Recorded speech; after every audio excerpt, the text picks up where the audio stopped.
259페이지 맨 위에 거기 교환, 양가로 3번에 교환 밑에 참고되어 있는 거 교환해 보니까 뭐라고 되어 있어요? 거래 금액이 큰 걸 기준으로 한다고 되어 있죠. 첫 번째 줄에. 그 밑에 그런데 참고는 거래 금액이 큰 게 아니라 중개 보수가 큰 걸 기준으로 해놨죠. 그 참고가 잘못됐습니다. 예. 거래 금액이 큰 걸 기준으로 합니다. 원래 입법 취지는 중개 보수가 큰 걸 한다는 취지였는데 이 만든 사람도 아무 생각 없이 만든 거예요. 왜냐하면 거래 금액이 크면 당연히 중개 보수가 클 걸로 생각했는데 주택하고 주택 이외의 물건을 교환하면 거래 금액은 낮아도 중개 보수가 더 클 수도 있잖아요. 그래서 259페이지 맨 위에 양가로 3번 밑에 있는 참고가 잘못된 내용입니다. 자, 260페이지 양가로 7번 아파트 분양권은 현재까지 들어간 돈을 기준으로 한다고 했습니다. 그 다음에 양가로 8번 공동중개 했을 때 어떻게 중개보수 받는다는 규정은 없습니다. 근데 이건 현실적으로는 그 지역별로 그 친목회별로 그 관행이 달라요. 뭐 예를 들면 제가 옛날에 했던 데는 보면 통매매를 하면 보통 뭐 5천만 원, 2천만 원, 3천만 원 이렇게 2천만 원 매도인 줍니다. 그러면 법정 보수가 1,000만 원밖에 안 되면 매수인한테는 1,000만 원 받습니다. 그럼 둘이 합하면 3천만 원이죠? 그래서 나누기 2 해가지고 각각 1,500만 원씩 받고 이렇게도 합니다. 규정이 없다고요. 공동중개할 때는 어떻게 중개보수를 받아라는 규정은 없다. 어쨌든 공동중개를 했던 개업공개사가 여러 명이라 하더라도 의뢰인은 중개보수를 한 번밖에 안 냅니다. 개업공개사가 2명이라고 각각 2번 내는 것은 아니죠. 의뢰인은 중개보수를 한 번밖에 안 낸다고요. 자, 그 다음에 양가로 9번은 뭐냐면 중개 이외의 것을 하고 받는 것은 중개보수가 아니다. 즉 법제 14조 겸업하는 거, 예를 들면 분양 대행을 하는 것, 이삿짐센터 알선하는 것, 경공매 매수 신청 대리하는 것, 관리 대행하는 것 이런 거는 중개보수 규정을 적용받지 않는다고요. 따라서 만약에 많이 받더라도 수수료를 많이 받더라도 법제 33조 중개보수 초과해서 받으면 안 된다는 규정에 저촉되지 않는다 이 말입니다. 중개업 이외의 것을 하고 받는 수수료는 중개보수가 아니다. 261페이지 전시보수라고 되어 있는데 시험에 나온 적 없습니다. 이 전시보수 처음 들어봤을 거예요. 법조문에도 없죠. 그럼 뭐냐 하면 이게 옛날에는 이게 하우징마트인가 이런 게 있었어요. 예를 들면 한 달간 매물 전시만 하고 계약이 되든 안 되든 수수료를 받는 게 있었어요. 근데 우리 법에도 없고 시험에도 나온 적은 없다. 우리는 지금 현실적으로 계약 성사되어야만 받을 수 있죠. 그래서 시험에 나오지 않으니까 그냥 참고니까 참고만 하세요. 실비는 실제 들어간 돈이 실비입니다. 실비는 실제 들어간 돈이 실비다.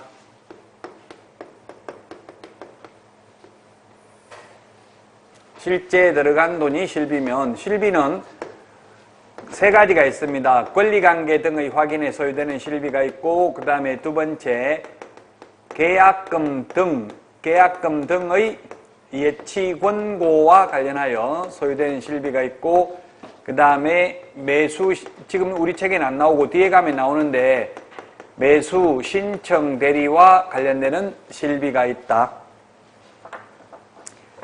권리관계, 쉽게 말하면 등기사항 증명서 발급받는 데 들어간 돈은 매도인, 매수인 누구한테 받을까요?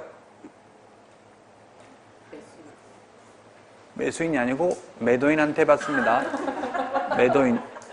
책 보세요. 책에 보면 매도, 임대, 그 밖의 권리를 이전코자 하는. 저번 주까지 대답 너무 잘하더니만 갑자기 슬럼프에 빠진 것 같아 이번 주에는. 매도인이죠. 거기 보면 매도, 임대, 그 밖의 권리를 이전코자 하는 의뢰인이라고 되어 있잖아요. 그러면 왜 매도인이냐? 현실적으로는 누가 내요? 현실적으로는 거의 수도권에서는 법무사들이 대주고요. 그 외의 지역에서는 개업공개사가 냅니다. 통상 현실적으로는. 근데 시험에 나오면 매도인한테 받을 수 있다고요. 매도인한테 받을 수 있는 이유가 뭐냐면 민법에 보면 이 매매계약은 쌍무계약이다. 쌍무계약이라는 건 쌍방의 의무가 대가적 관계에 있다. 근데 완전한 소유권을 넘겨주고 잔금을 받는 게 동시이행 관계에 있습니다. 그럼 완전한 소유권을 넘겨줘야 된다는 말은 예를 들면 매매대금이 10억인데 거기에 10만 원 가압류가 설정되어 있습니다. 그렇다 하더라도 매수인은 그 가압류를 말소하기 전에는 동시행 항명권을 행사해서 잔금 지급을 거절할 수 있다는 게 민법 판례입니다. 그럼 매도인 스스로 완벽한 소유권, 이게 아무것도 권리관계 깨끗하다는 걸 스스로 증명해야 돼요. 등기사항증명서 떼가지고. 그래서 이론적으로는 매도인한테 받을 수 있다고요. 시험에 나오면 매도, 임대, 그 밖의 권리를 이전코자 하는 의뢰인한테 받을 수 있습니다. 계약금 등의 예치공고, 계약금 등을 불안하니까 매수인이 매도인한테 직접 주지 않고 금융기관 등에 예치를 해놨다가 등기가 확실하게 넘어오면 잔금을 매도인한테 주는 형태, 에스코로 제도와 유사한 제도인데 이거는 매수인이 불안하니까 계약금을 바로 매도인한테 안 주고 예치해 놓는 거잖아요. 그래서 그 비용은 위험보험료는 매수인이 부담한다고요. 그래서 권리를 취득하려는 의뢰인이 부담합니다. 그 실비는 누가 부담하는지만 알면 돼요. 중개보수 외에 계약 성립 안 돼도 실비는 받을 수 있어요? 없어요? 받을 수 있다. 차비 들어가는 거 받을 수 있어요. 저도 경기도에서 저 봉평 메밀꽃 축제하는데 그 땅 보러 간 적이 있어요. 현장 답사. 근데 현실적으로는 아무도 안 받아요. 그걸 실비를 받아야 되는데 50만 원 이상 들어가더라고요. 차비하고 밥 사주고 뭐 기름값하고 기회비용 하루 일당까지 치니까 50만 원 넘어요. 그 다음부터 다시는 안 데리고 와요. 이제 그냥 위성 지도만 보고 그냥 네이버 다음 지도만 보고 한다고 하면은 한 번 정도는 올지 몰라도 여러 번 왔다 갔다 하면 오히려 중개보수가 안 나올 수도 있어요. 현실적으로는 실비를 거의 못 받거든요. 이론적으로만 돼 있지. 그래서 누가 부담하는지만 기억을 하면 되고, 매수 신청 대리와 관련되는 실비는 뒤에 가면 나옵니다. 매수 신청 대리와 관련되는 실비는 한도액이 30만 원입니다. 한도액이 30만 원. 중개와 관련되는 실비는 한도액이 없어요. 자, 그 다음에 원거리, 멀리 가는 교통비, 원거리 교통비, 원거리 출장비는 멀리 가는 출장비입니다. 원거리 교통비, 원거리 출장비는 받을 수 있다. 그러나 가까운 거리 교통비 받을 수 없고요. 그 다음에 등기사항증명서,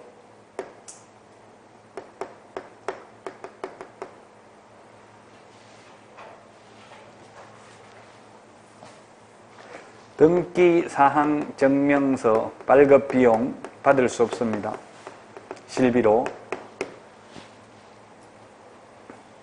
예, 매수 신청 대리와 관련된 실비까지 했습니다. 실비, 실제 소요된 비용을 실비라고 합니다.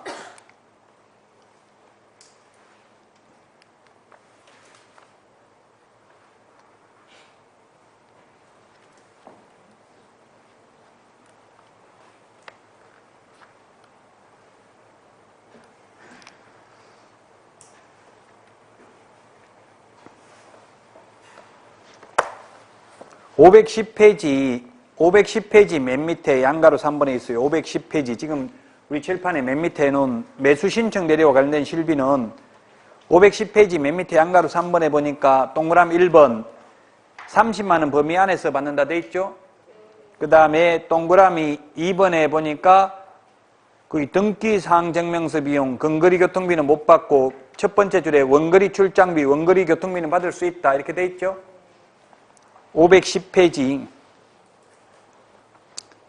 510페이지에 보면은 매수 신청 대리와 관련되는 실비가 있다. 그래서 저는 실비라는 말 나오는 거 전부 다 정리했다는 이야기, 뒤에 나오는 것까지 매수 신청 대리와 관련된 실비가 있고요. 자, 그 다음에 262페이지 양가로 6번 위반 시 제재입니다. 이런 중개보수 또는 실비를 초과하여서는 어떠한 명목으로라도 금품을 받아서는 아니 되는데, 만약 이를 위반하면 1년 이하의 징역이나 동그라미 1번 1,000만 원 이하의 벌금에 처한다. 그리고 중개보수 초과 약정은 전부 무효가 아니라 초과 부분만 무효입니다. 초과 부분만 무효이다. 만약에 초과해서 받으면 안 되는데 받았다면 부당이득으로서 반환해야 됩니다. 초과 부분만 무효다. 전부 무효다 하면 X입니다. 법정 보수가 100만 원인데 1,000만 원 받았다면 초과 부분 900만 원만 무효가 되겠습니다. 제가 두 문제 나온다고 했는데 263페이지에 있는 것처럼 1번처럼 일반적인 내용 한 문제, 2번처럼 계산하는 문제 한 문제 해서 이렇게 두 문제 출제된다고요. 문제가 답이다. 여기 있는 거 하나 풀어볼까요? 그러면 중개보수와 관련되는 거.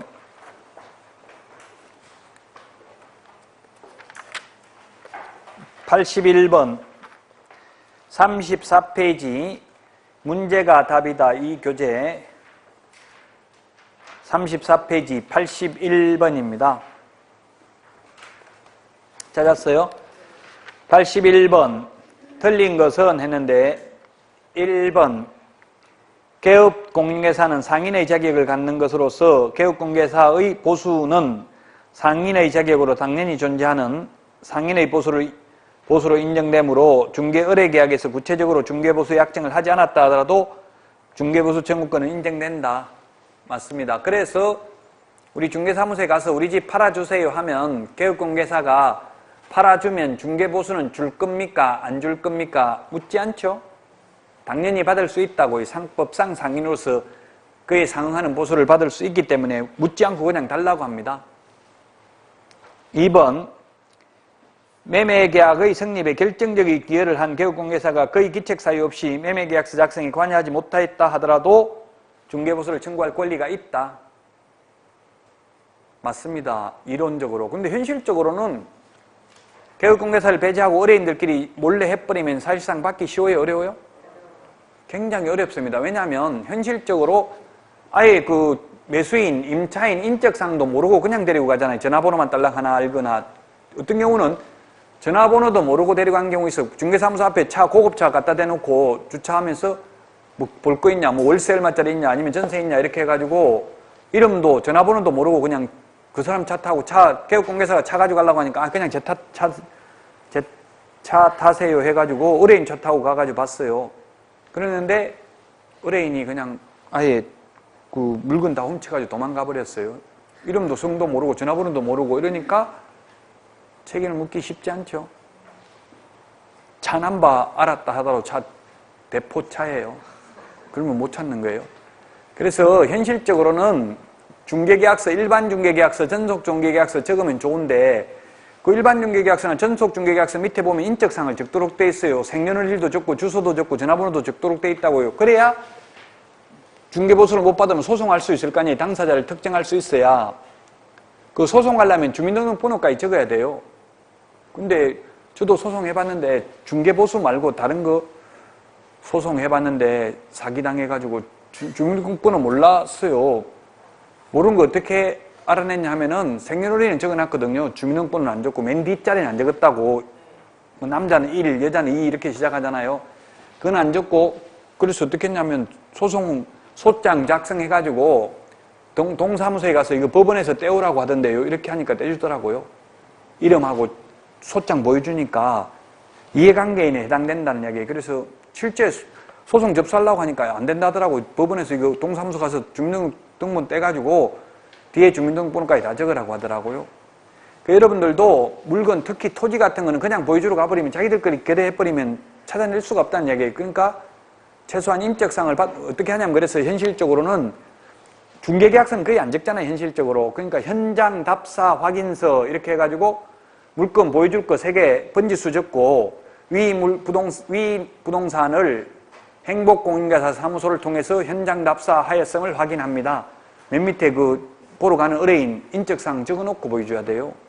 안 그러면 그냥 자기들끼리 해버리면 이론적으로는 받을 수 있다고 돼 있잖아. 이게 몰래 해도. 근데 인적사항을 알아야 중개보수를 청구할 거 아니에요.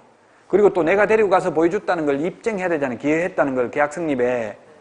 그런 걸 하고 가야 된다고. 특히 토지 같은 거 하려면.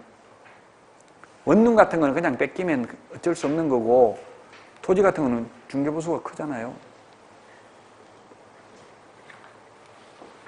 3번, 개업공개사가 부동산 매도인을 위하여 거래 상대방을 소개하는 등 노력을 하였으나 개업공개사가 알선한 상대가 아닌 제3의 인물과 거래한 경우에는 중개행위와 거래계약 간의 인과관계가 인정되지 않으므로 개업공개사에게 보수청구권이 인정되지 않는다.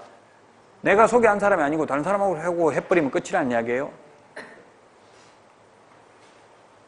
4번, 개업공개사라도 매매 중개에 있어서 계약 당사자 일방 혹은 쌍방 의뢰인의 이익을 위하여 행위를 한 사실이 인정되지 않는 이상 그 당사자에 대하여 보수청구권이 없다. 내가 중개해가지고 계약이 성사됐다는 걸 입증해야 된다는 이야기의 결론은. 5번, 아파트 분양권 매매를 중개한 경우에 있어서 거래가액이라 하면 총 분양대금과 프리미엄을 합산한 금액으로 거래가격을 산정하여야 할 것이다. X라고 했죠?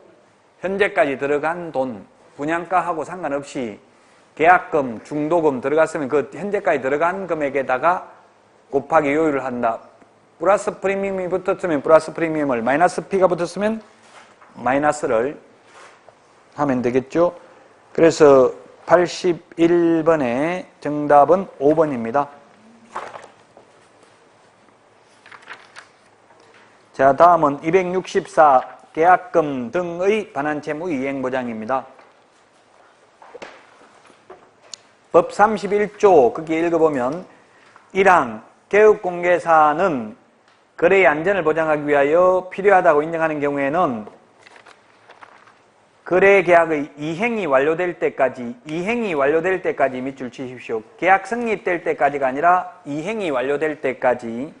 그 다음에 계약금, 중도금 또는 잔금 밑줄 치시고 이걸 뭐라고 부른다? 계약금 등자 동그라미 이라 한다.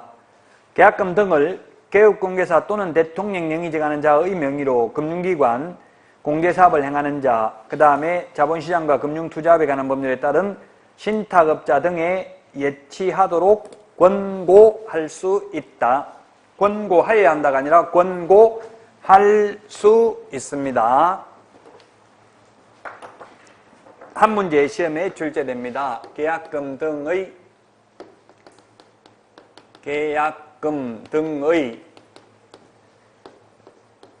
예치 권고제입니다.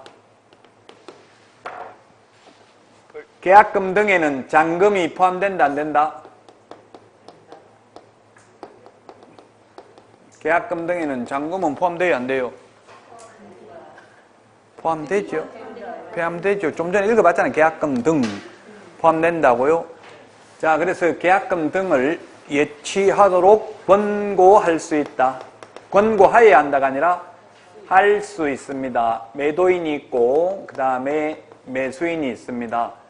그럼 매수인은 매매 대금을 잔금을 지급하고 매도인은 등기 서류를 주고받는 것이 민법에서 말하는 동시행 관계이다 아니다. 쌍무계약은 동시행해야 되죠? 그러면 등기 서류 받고 잔금 치르는 게 동시행이다 아니다. 동시행? 아닙니다. 동시행이 아닙니다. 왜 아니냐면 만약에 이게 동시행이면 잔금은 계약금 등에 포함시키면 안 돼요. 동시행을 해야 되지 예치하면 안 된다고. 지금 계약금 뿐만 아니라 잔금도 예치하도록 권고할 수 있다는 이야기잖아요. 잔금은 동시행해야 되지 예치하면 안 되잖아요. 동시행 관계 있는데. 그래서 민법 186조에 보면 뭐라고 되어 있냐면 법률 행위로 인한 물권 변동 효력은 등기 서류만 받으면 된다. X. 등기하여야 한다. 이렇게 되어 있잖아요. 등기하여야 한다는 말은 등기관이 등기부에 기재하는 게 등기하는 거예요. 우리 통상적으로 등기 서류 받아가지고 법무사가 신청하면 그날 바로 안 되는 경우가 많아요. 그 다음 날이나 이틀 있다 되는 거나 그렇게 되죠. 등기부에 기재하는 것과 돈 주고 받는 게 동시행해야 되는데 현실적으로 우리 거래 간행은 등기 서류만 받고 잔금을 주고 있잖아요. 선의행을 하고 있다고. 지금 거래 간행은 매수인이 불리하다고요? 가짜 등기 서류 위조한 걸 줄 수도 있잖아요. 그리고 돈 받아가 버리면 사기당하는 거잖아요, 그 매수인은. 그래서 잔금도 등기가 완전히 넘어올 때까지 예치하도록 권고할 수 있다는 이야기예요. 계약금 등에 그래서 잔금이 포함된다는 거 시험에 잘 나와요. 동시행은 등기 서류만 받으면 되는 게 아닙니다. 등기 서류 받아서 등기부의 등기관이 기재하는 것과 돈 주고 받는 게 동시행이다. 그래서 바로 매도인한테 돈을 주지 않고 공신력이 있는 예치기관에 예치했다가 등기가 확실하게 넘어올 때 여기 예치기관에서 매도인에게 계약금 등을 지급하는 제도입니다. 그래서 예치기관이 어디다가 예치하느냐 하면 금융기관, 공제사업을 행하는 자, 신탁업자.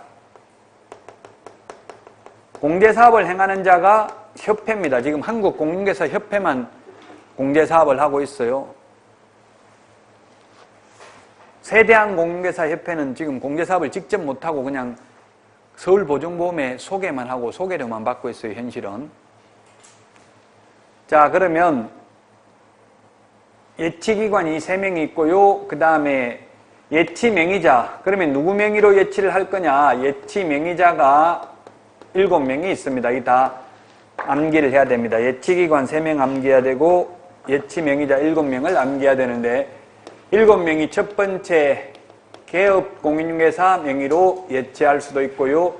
그 다음에 은행법에 의한 은행 명의로 예치할 수 있고 그 다음에 공제사업을 행하는 자 그리고 신탁업자 명의로 예치할 수도 있고요.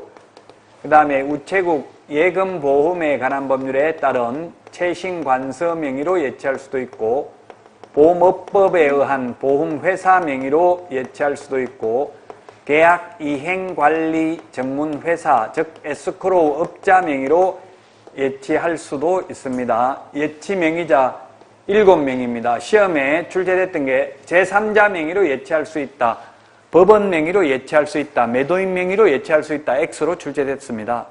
기출문제 틀린 지문.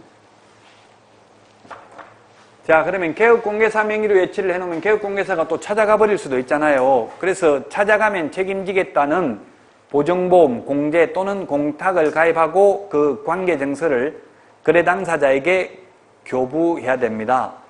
그럼 만약에 10억을 개업공개사로 명의로 예치하면 여기에 또 위험보험료를 내야 됩니다. 그 보험료를 누가 부담한다고 했어요? 아까 실비, 계약금 등과 관련된 것은 매수 임차 의뢰인이 부담한다고 비용을, 위험보험료를.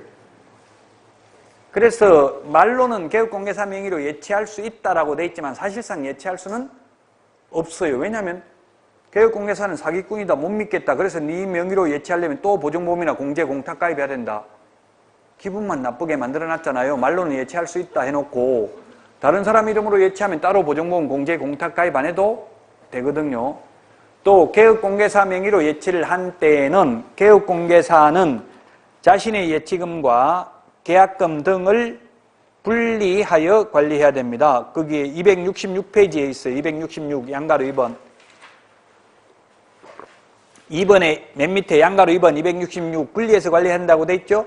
그 다음에 양가로 3번 분리해서 관리해야 되고 거래 당사자의 동의 없이는 이 예치된 계약금 등을 인출해서는 아니 된다고 개업공개사는.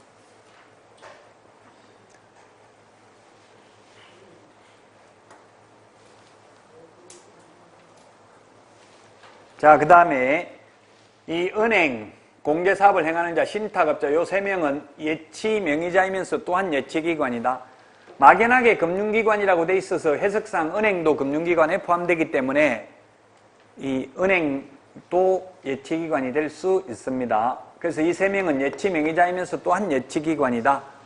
자, 그러면 이 예치된 계약금 등을 매도인은 그러면 절대로 등기를 완전히 넘겨주기 전에 미리 수령할 수 없는지요? 있습니다.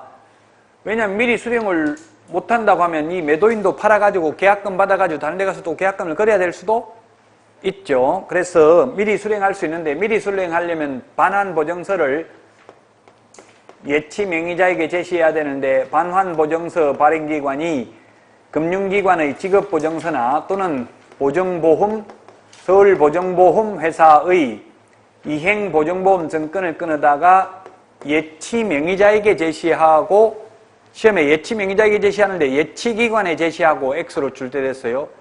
예치 명의자에게 제시하고 예치된 계약금 등을 미리 수령할 수 있다. 미리 수령해가지고 또 다른데 이중매매 등을 했다면 결국 보증 쓴 사람이 책임져야 되니까 이분들도 위험보험료를 받아요. 위험보험료 누가 부담한다? 매수, 임차, 의뢰인이 부담한다. 자, 시험에 한 문제 나오는데 다시 한번 정리하면 계약금 등에는 계약금뿐만 아니라 중도금, 잔금도 포함된다.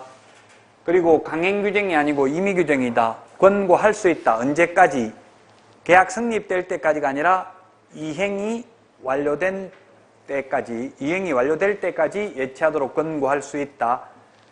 예치명의자 7명, 예치기관 3명, 반환보증서 발행기관 2명 암기해야 된다. 금융기관은 3군데 다 해당됩니다. 반환보증서 발행기관, 예치기관, 예치명의자에게도 해당된다. 개업공개사 명의로 예치를 했을 경우에는 개업공개사는 자신의 예치금과 계약금 등을 분리해서 관리해야 되며 거래 당사자의 동의 없이는 인출하여서는 아니 된다. 예, 그래서 계약금 등의 예치 권고제도 시험에 한 문제가 출제가 됩니다.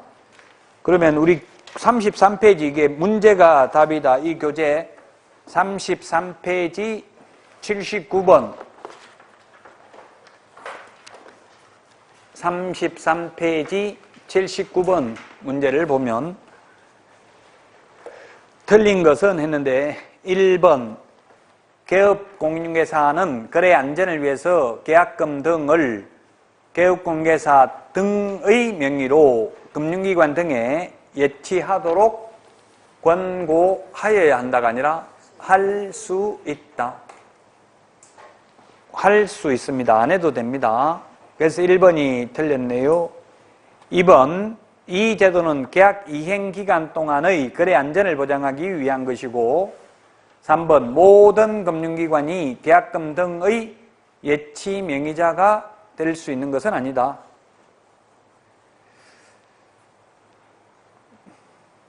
예치 명의자 이건 조금 논란의 여지가 있는데 지금 은행만 된다 이런 취지인데 모든 금융기관 지금 옛날에는 금융기관에서 은행으로 바뀌었어요. 은행법에 의한 은행. 은행법에 의한 은행은 한국은행은 포함되지 않더라고요. 한국은행 빼고 나머지 저축은행, 옛날에 상호신용금고 이런 것도 은행법에 의한 은행입니다. 그래서 모든 금융기관 이렇게 모든 금융기관이 될 수 있는 게 아니라 지금 은행법에 의한 은행, 뭐 예를 들면 공제사업을 행하는 자, 신탁업자 이런 경우만 된다 이런 취지입니다. 4번 개업공개사는 거래대금을 자기 명의로 금융기관 등에 예치하는 경우에는 자기 소유 예치금과 분리하여 관리할 수 있다. X로 나왔어요. 관리해야 된다. 분리해가지고 네 돈 내 돈 섞어놓고 찾아 쓰면 안 된다.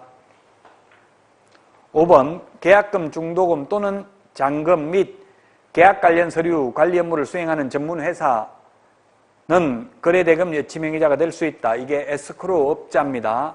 가능하죠? 그래서 79번에 33페이지 79번의 답은 1번입니다. 문제가 답이다. 요 책.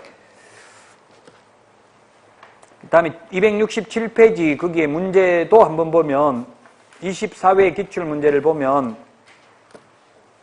예치 명의자에 속하지 않는 것은 답 3번입니다. 아까도 이야기했잖아요. 법원 명의로 예치할 수 있다. 제3자 명의로 예치할 수 있다. 매도인 명의로 예치할 수 있다. 이렇게 하면 X라고 했죠?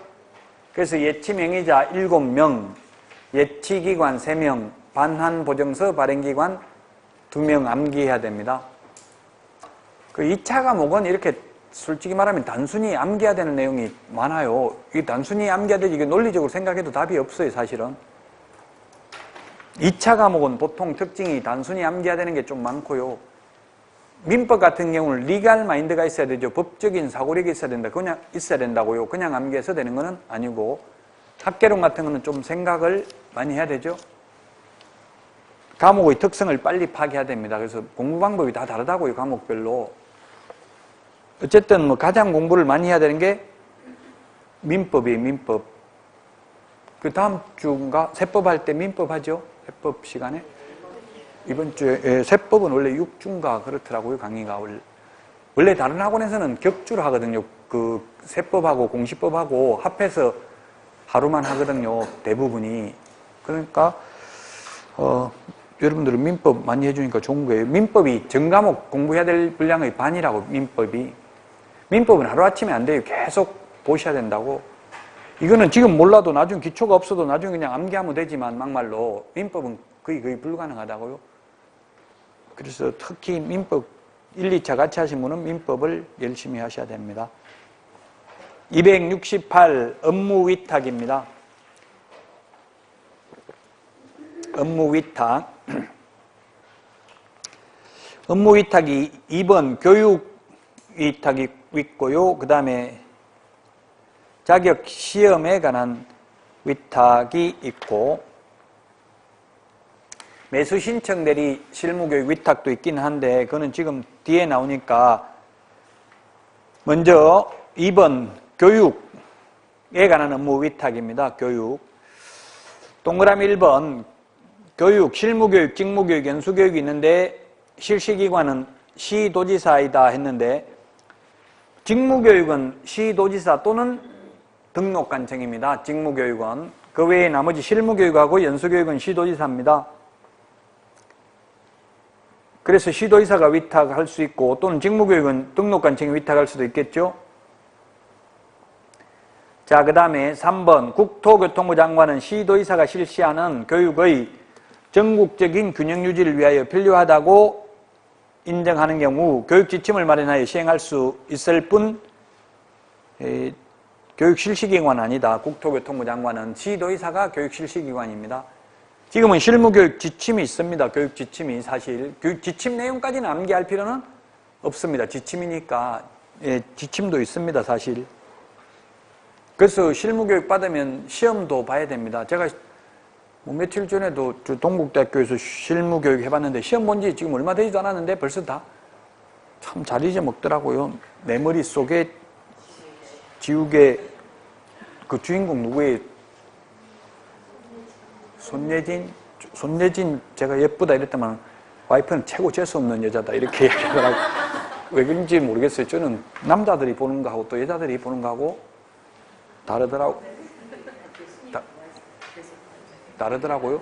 아니 그 영화 보니까 오줌 질질 싸고 하는 거 나오더라고. 그 내 머릿속에 지우개 그거 보니까 사랑해주고 싶은 마음이 생기던데.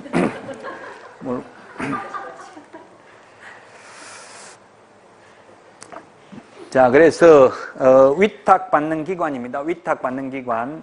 실무교육은 고등교육법에 의한 학교, 고등교육법에 따른 학교가 뭐냐면 대학교, 전문대학교, 사이버대학교, 한국방송통신대학교 이런 거 다 포함돼요. 사이버대학교 오늘 볼펜 하나 드렸죠. 그게 사이버대학교도 이게 똑같아요. 이게 실무교육. 이게 녹음하면 안 되는데. 어쨌든 학교에 그 대학교입니다. 대학교 고등교육법에 의한 학교. 고등학교는 중등교육법이잖아요. 고등학교까지는 대학교, 사이버대학교, 한국방송통신대학교 이런 데를 말합니다. 그 다음에 공인중개사 협회에 위탁할 수 있고요. 그 다음에 공기업 또는 준정부기관에 위탁할 수 있습니다. 지금 그래서 협회에 다 위탁돼 있고요. 대학은 지금 일부 대학, 서울에 뭐 건국대학교, 동국대학교, 서울벤처대학원 대학교, 신한대학교, 뭐 인하대학교, 평택대학교 이런 데 위탁돼 있습니다. 광주대학교, 모건대학교 이런 데 위탁돼 있고요. 협회는 한국공인중개사협회와 세대한공인중개사협회에 위탁돼 있습니다. 공기업 또는 준정부기관은 지금 거의 실시는 안 하고 있습니다. 이 실무교육을 해보니까 거의 시험 끝나고 나면 막 한 달 안에 미친 사람처럼 막 받으려고 노력을 하더라고. 그렇게 할 필요 없어요. 무조건 막 자리 없다고 해도 받으려고 그러는데 그렇게 할 필요가 없다고요. 왜냐하면 통계를 보면 60%가 실무교육 받고 1년 안에 개업을 하지 않거나 또는 취직 안 해가지고 새로 받는다고 돼 있어요. 통계가. 그 개업하려고 딱 맘먹으면 그때 받아야 돼요. 미리 받아놓으면 그게 쫓겨가지고 1년 안에 무리하게 개업해가지고 망한다고요. 처음에 한번 망하면 다시는 하기가 싫어요. 이게 처음 나가는 게 중요하거든요. 처음. 그러니까 여러분들 실무교육 받지 마세요. 합격해도. 바로. 왜냐면 1년, 유효기간이 1년이에요. 1년 안에 개업 안 하면 또 받아야 된다고. 그럼 개업하려고 딱 맘먹었을 때 받으면 되고, 아니면 실장으로 소속공개서를 취직하면 그 사장이 받아라고 해야 받아요. 왜냐면 고용신고 안 하면 받을 필요도 없어요. 고용신고 안 하면 고용했는지 아닌지도 모르니까 받을 필요도 없어요. 그 고용신고, 그 실무교육 안 받았다고 처벌 직원이 받는 게 아니에요. 사장이 문제되면 되지. 사장이 고용신고 안 했으면 업무정지 대상이죠. 자, 그 다음에 그 양가로 3번. 실무교육을 위탁받는 기관이 갖춰야 될 인력, 시설 기준인데요. 첫 번째, 강사 요건입니다. 박사학위 소지자는 경험이 전혀 없어도 됩니다. 지금 이 법을 만든 사람은 지금 박사하고 전임 강사 이런 걸 잘 모르고 있는 것 같아요. 니은 전임 강사는 오히려 뭐예요? 2년 이상 유경험자야 되죠? 전임 강사는. 근데 저는 박사인데 아직 전임 강사 되려고 하면 절대 안 돼요. 거의 불가능해. 죽을 때까지 저는. 전임 강사 되기가 쉽지 않다고. 전임 강사 되면 바로 조교수 되죠? 시간 강사인데, 저도 지금 시간 강사인데, 국제사이버대 시간 강사인데, 시간 강사라고 안 해. 저도, 뭐더라, 이름이? 개곤 교수. 하여튼 이름은 좋은 거예요. 초빙 교수, 개곤 교수, 뭐, 겸임 교수 이런 거. 명칭은 좋은 건데, 그게 사실은 시간 강사거든요. 비정규직이잖아요. 전임 강사는 정규직이에요, 이게. 근데도 2년 이상 경험이 있어야 된다고. 박사는 경험 없어도 되고. 그 박사가 훨씬 더 어렵다는 이야기죠. 이 책 내용대로 하면. 실제로는 전임 강사 되기가 훨씬 더 어렵다. 어쨌든 전임 강사는 2년 이상 유경험자야 되고요. 박사는 경험 없어도 된다. 석사 3년 이상 유경험자, 리얼 변호사 2년 이상 유경험자, 미험 7급 이상 공무원 6개월 이상 유경험자, 그 밖에 공인회사 등으로서 3년 이상 유경험자. 이 숫자들은 프린트에 다 정리는 되어 있습니다. 6개월 어디 있는지 한번 찾아봐요. 6개월. 6개월이 42번에 있죠. 42번에 몇 번에 있어요? 42번. 암기사항 42번에 동그라미 7번에 있죠? 찾았나요? 그 다음에 3년 이상 유경험자는 46번에 보면 동그라미 14번에 있죠? 찾았어요? 암기사항의 숫자는 다 정리는 해놨습니다. 그 다음에 동그라미 2번 면적. 실무교육 교육장은 50제곱미터 이상이어야 합니다. 중개사무소는 면적 제한이 없죠? 중개사무소는 면적 제한이 없는데 실무교육 교육장은 50제곱미터 이상이어야 한다. 자, 그 다음에 시험 시행에 관한 업무입니다. 시험 시행 업무 위탁.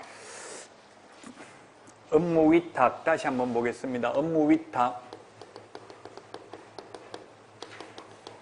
첫 번째, 지금 실무교육, 연수교육,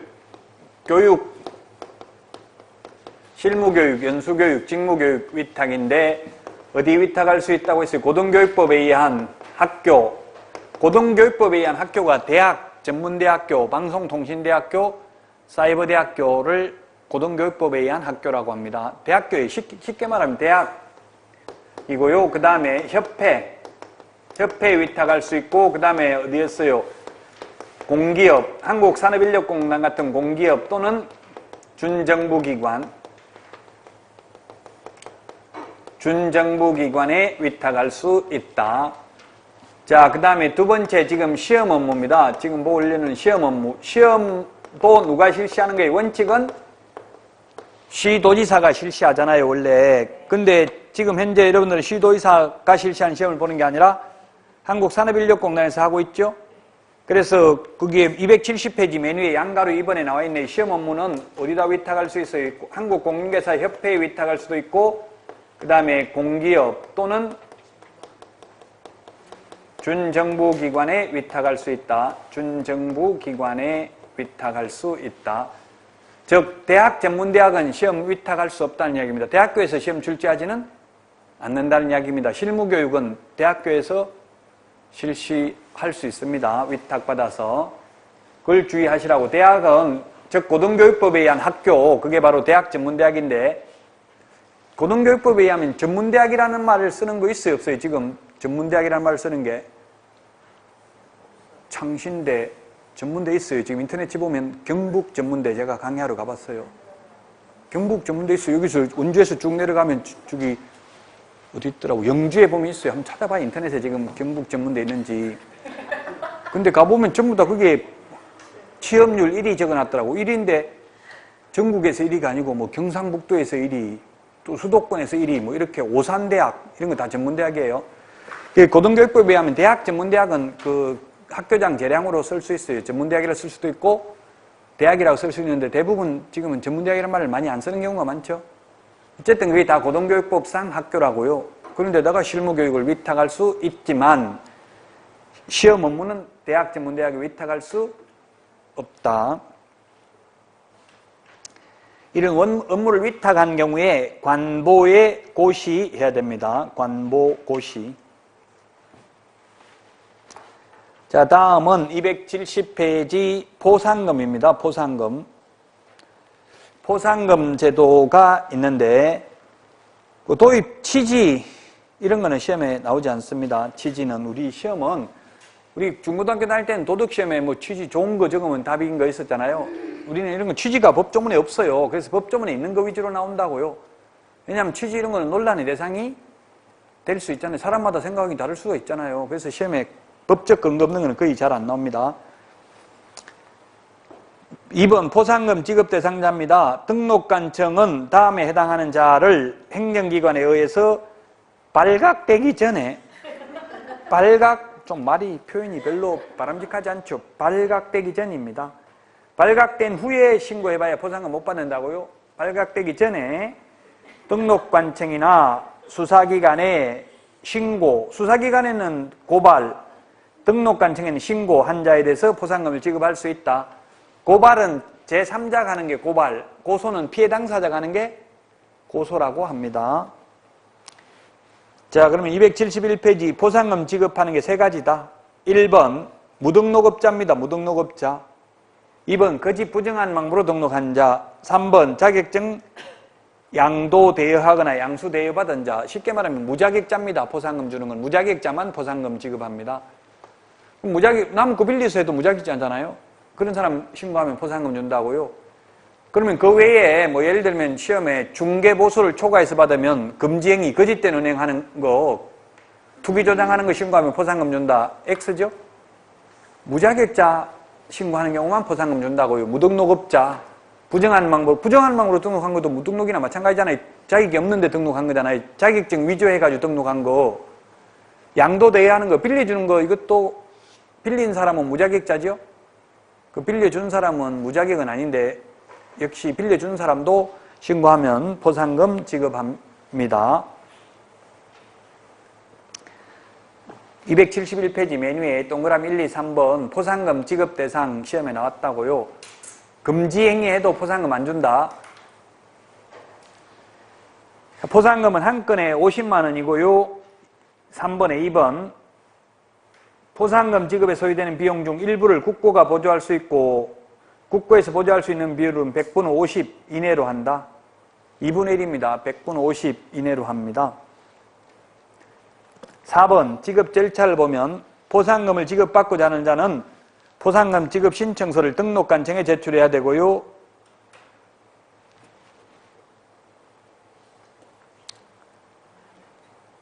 그 다음에 동그라미 2번 등록관청은 수사기관의 처분 내용을 조회한 후 포상금 지급을 결정하고 결정일로부터 1월 이내에 포상금을 지급해야 된다. 1월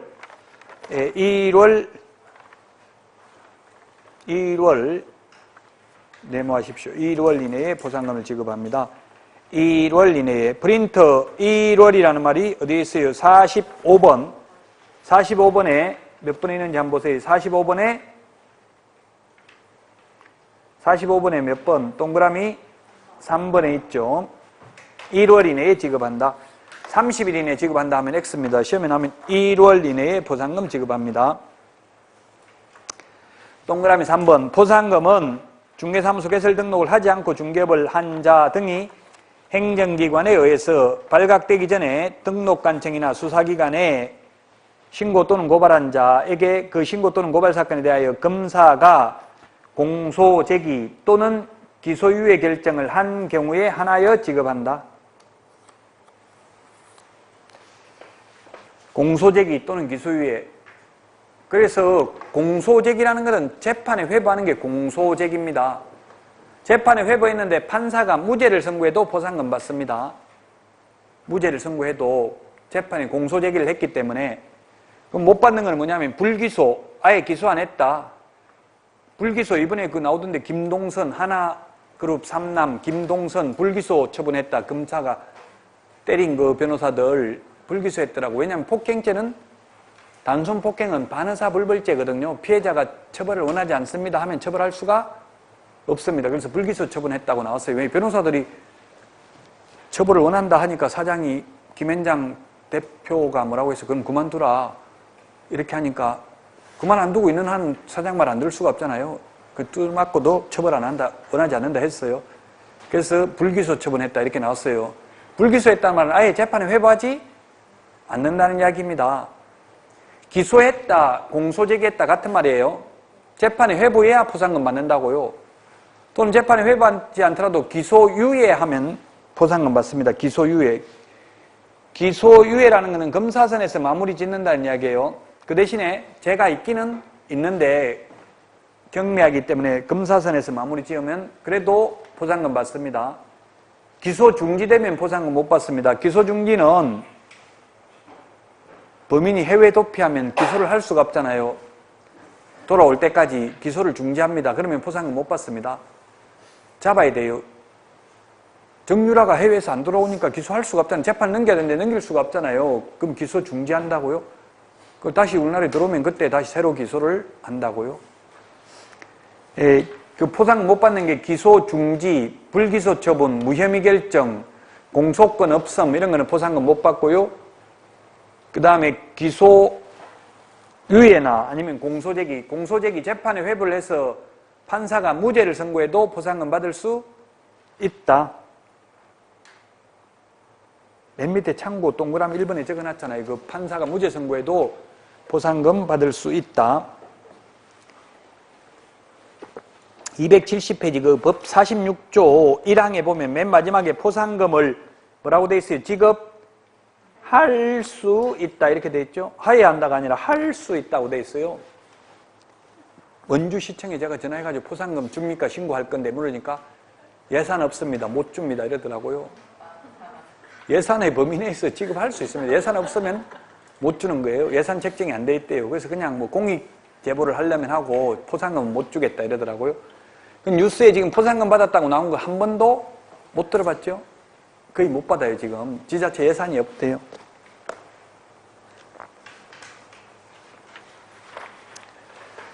(272페이지) 동그라미 4번 하나의 사건의 2인 이상이 공동으로 신고 또는 고발한 경우에 포상금을 균등하게 배분한다. 2인 이상. 4번 2인 이상. 2인 이상. 5번 2건 이상. 제가 아까 중개보수는 오늘 각각 지급한다 했죠. 중개보수는 각각인데 포상금하고 매매비용은 균분이라고 했어요. 균분. 2명이 오면 포상금이 50만 원인데 2명이 오면 각각 50만 원 주는 게 아니라 각각 50만 원 주면 친구 10명 데리고 오면 500만 원 받는 거죠. 각각 50만 원이면 국가에서는 총액이 50만 원이 항상 국가에서 돈 나가는 일을 많이 안 해요. 국가 등이 등록관청도 국가 등이라고 봐야지 국가에서 50% 지원할 수 있으니까. 그래서 2명이 동시에 오면 총액이 50만 원이니까 25만 원씩 나눠줍니다. 근데 한 명이 나는 40만 원 받고 두 사람은 10만 원만 받겠다. 서로 합의해 오면 그 합의된 방법에 따라 지급합니다. 어쨌든 총액은 50만 원이잖아요. 그래서 한 명은 45만 원 받고 나머지 한 명은 5만 원 받겠다고 자기들끼리 합의해 오면 그대로 준다고요. 아무 합의가 없으면 어떻게 한다? 균등하게 나눠준다고요. 각각 지급하는 게 아니고. 여러 명이 왔을 때 근데 여러 건수가 접수됐다. 오늘도 접수되고 내일도 접수되고 모레도 접수됐으면 맨 먼저 접수한 것만 준다고요. 한 명 포상금 받아갔는데 또 뒤에 접수한다고 주냐고요. 여러 건수가 접수되면 맨 먼저 접수한 건수만. 한 명이 동시에 여러 명이 오면 균등하게 나눠서 준다고요. 각각 지급하는 게 아니고, 이거 시험에 많이 나왔어요. 4번, 5번을 말한 겁니다.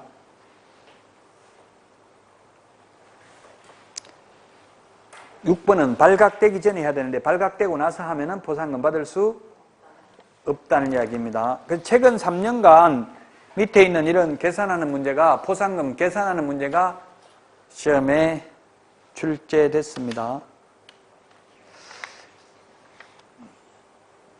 넘어가겠습니다. 다음 달에 계산하고 너무 처음부터 다 해버리면 지금 내년 10월까지 강의해야 되는데 너무 지금 다 알면은 안 좋은 거예요. 그게 다 알면 더 이상 배울 거 없다 해가지고 하차해가지고 그만두고 나서 혼자서 그 페이스 유지하기가 힘들어요. 그래서 끝까지 학원 다녀야 되거든요.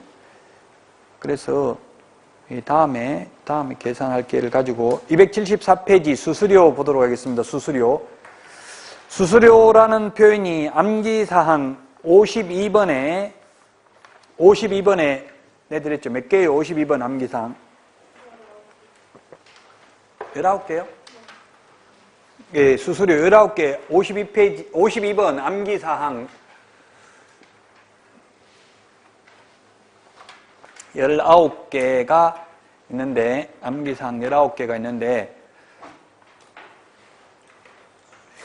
시간이 지금 쉴 시간이 되셨죠?